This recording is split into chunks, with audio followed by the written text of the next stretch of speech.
You know how it'll end before it starts. The morning sun surrenders to the dark. The darkness holds the night and burns away to another day. And you think you're in control of what you feel, and all she gives is more than anything you can dream. You lean into the beauty of the fall, don't feel the shift at all. She'll make you whole, she'll tear you apart. What you love will break your heart.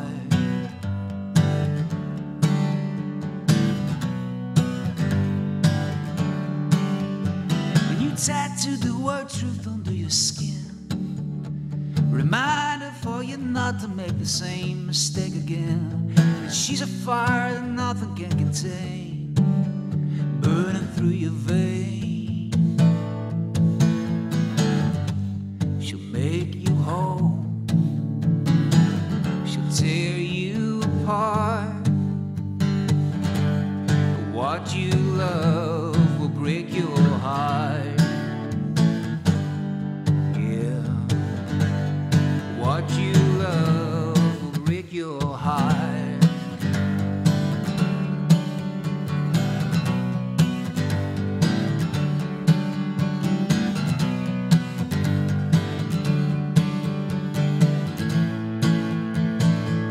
Well, it's the famine, it's the feast. It knocks you off your feet. It brings you to your knees. It's the nature of the beast. She'll make you whole, she'll tear you apart. What you love will break your heart. Yeah, she'll make you whole, she'll tear you apart. What you love will break your heart. Break your heart. Break your heart.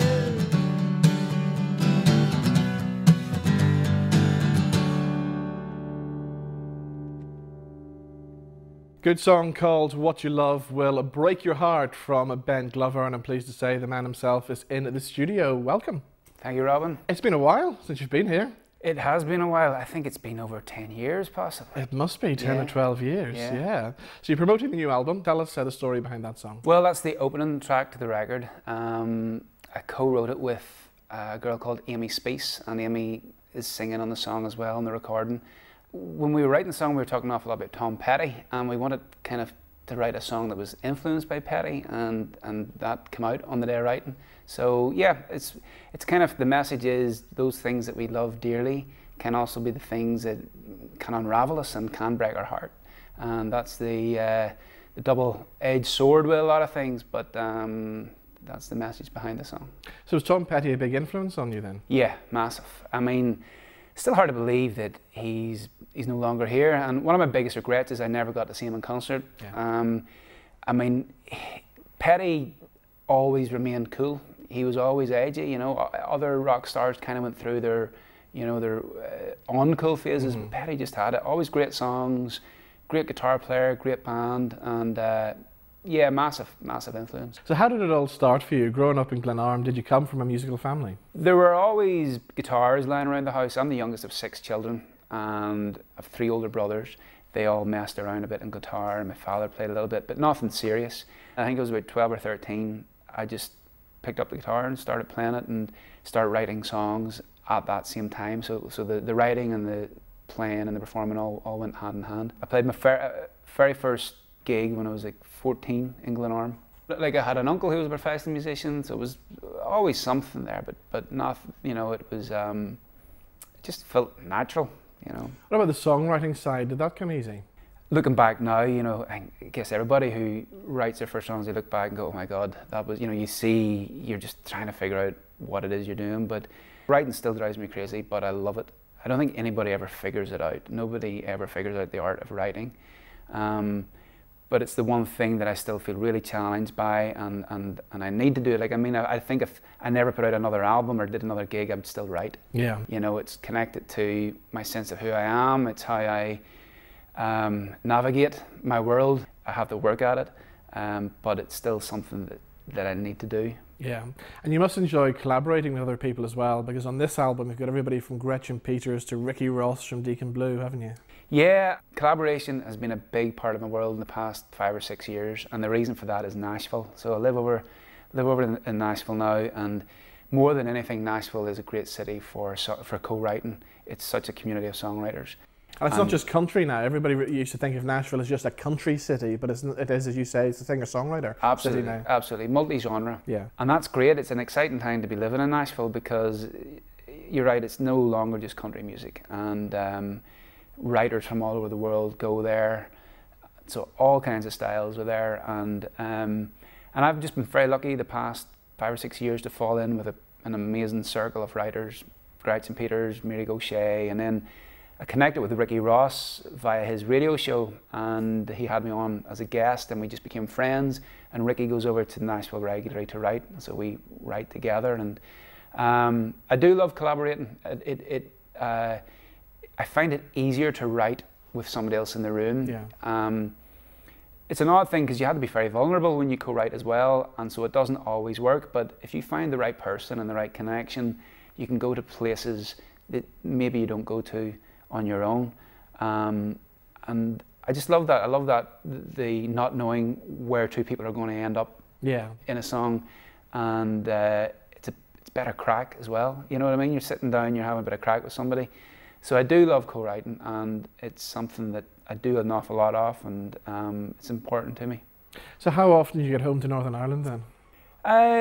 It works out. I get home about maybe 4 months of the year. Mm-hmm. Yeah, I come home now when I tour, and probably in Nashville maybe 3-4 months at a time, and then jump back here for a turn.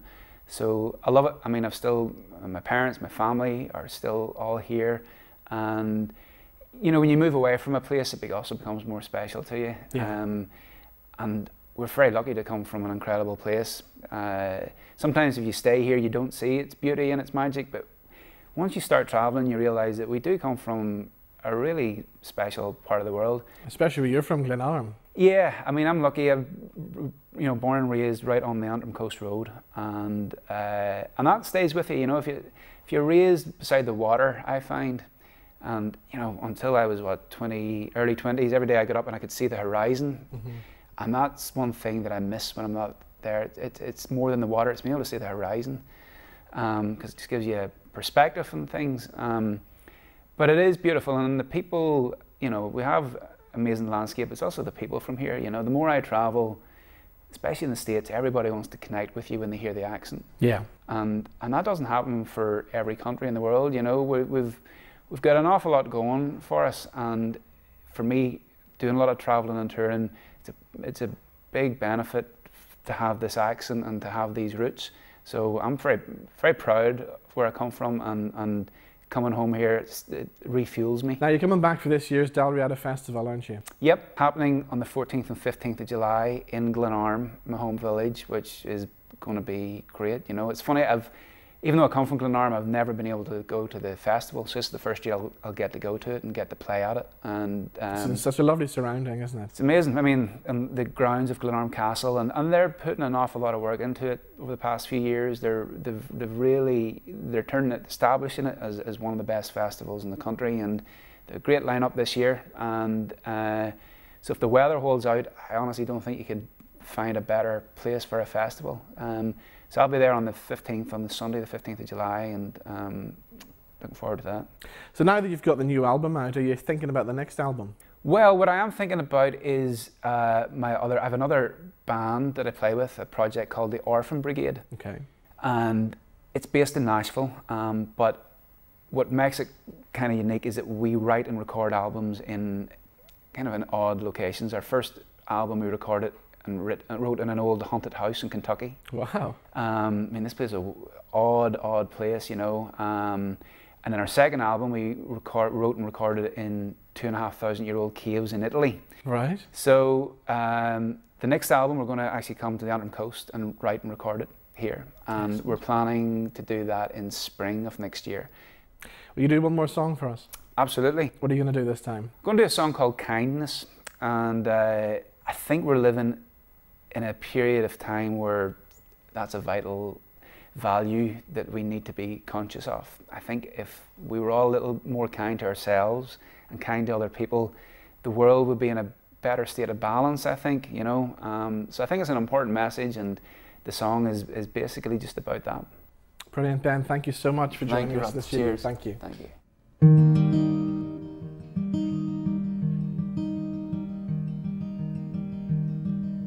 May you know goodness, may you know peace, may you know contentment, may you be at ease, may the road before you be soft beneath your feet. But more than all, may this be true. May you know kindness, may kindness know you.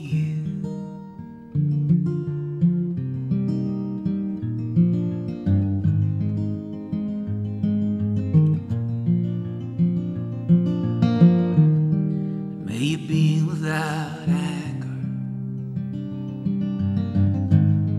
may you be without hate, may you be without jealousy, may you be without shame. And if the world gets lost in sadness, may you find a prayer of hope. But more than all, may this be true. May you know kindness, may kindness know you. More than all, may this be true. May you know kindness, may kindness know you. 'Cause even the beauty, even the pain will rise up and fall away.